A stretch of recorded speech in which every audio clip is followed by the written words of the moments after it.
Remember when he said he would cut the deficit in half? I don't even have to follow up that one, do I? What we are seeing today is that 23 million Americans are struggling to find work today. What we see today is that 15% of our fellow countrymen and women are living in poverty. This is the highest poverty rate in a generation. The economy is growing at less than half the rate that the president said it would be growing at if only he could borrow a bunch of money and spend it on his cronies in the stimulus package. We are 9 million jobs short of what he said he would accomplish. Now, the simple truth is the Obama administration has done nothing to move this country forward, only backwards. And here to respond to the president's chances on Tuesday, his handling of the storm, and much more, former Alaska Governor, Fox News contributor Sarah Palin. Governor, this is simple for me. 1 in 6 Americans are in poverty. We have a $6 trillion debt, 17 million more Americans on food stamps, bringing the total to 49 million. For every one job Obama created, 75 more people got on food stamps during his presidency, and there's 25 million unemployed Americans. Does that person deserve re-election?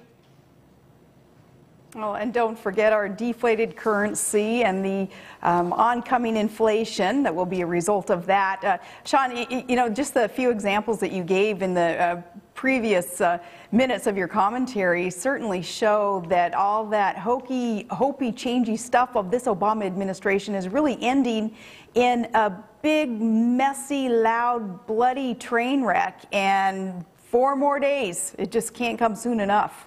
Oh, I agree with you. All right, so what do we make of, you know, now we've got a situation. Why do I believe? I wonder if Hurricane Sandy hit Ohio or Virginia harder or any of the important swing states. President comes in, photo op, big hug with Governor Chris Christie, and they're patting each other on the back, and a lot of, you know, we're all doing great, and every politician's name is named.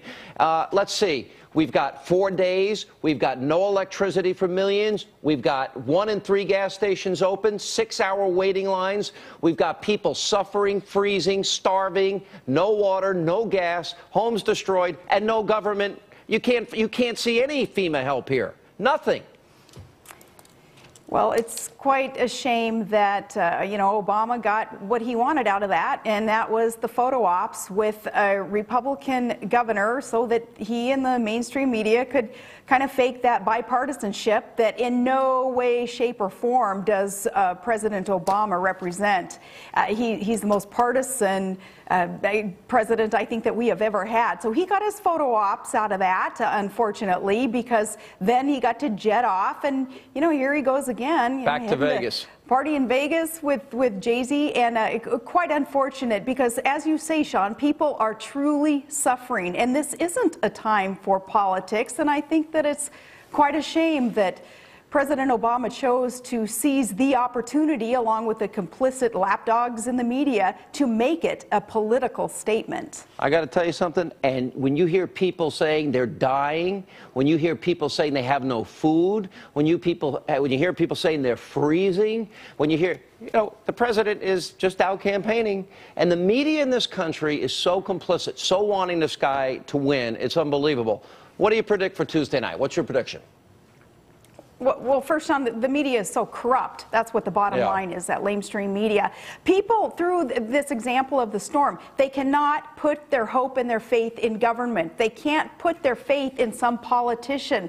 They've got to be self-sufficient and dependent on something greater than some politician in Washington, D.C. So that's a lesson learned in this. But Tuesday night, you know, I think that many people across America who perhaps before had wanted to put their hope and their faith in Obama's false promises have awakened, and we may be up late Tuesday night, as Senator John McCain had said earlier on a Fox program. I agree with that, but I do believe that enough Americans have awakened and understand that it is time for a shift, a fundamental transformation, not of our country, but a transformation of what we previously perhaps had believed in the name of politics, so that we can get America back on the right track. All right, Governor. And by the way, I noticed you have even on your sweatshirt, you got an American flag. Pretty Amen. patriotic. Thanks for being with us. And we have a lot more.